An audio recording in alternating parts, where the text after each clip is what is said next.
Natin, kayo ang nagluklok sa mga taong ito sa kapangyarihan at kayo rin ang may kapangyarihan na tanggalin sila. Pero gawin nyo sa mapayapang paraan. Yan ang sinasabi ko. Get out, go to the streets, but in a peaceful manner.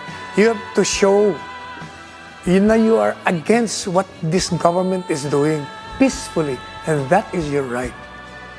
Yan ang panawagan ko. Lumabas ho kayo. Hindi pa pwede yung puro lang tayo text. Hindi po pwede yung puro lang tayo social media. Lumabas kayo sa kalye, pero gawin yung mapayapa. Don't give this government a reason to do violence to you. Gawin nyo lang na mapayapa. Maniwala kayo.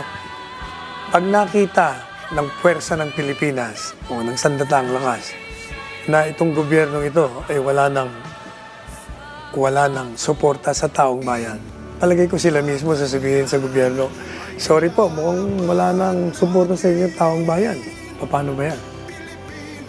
Thank you so much, Attorney Sal Panelo, and good luck with the petition.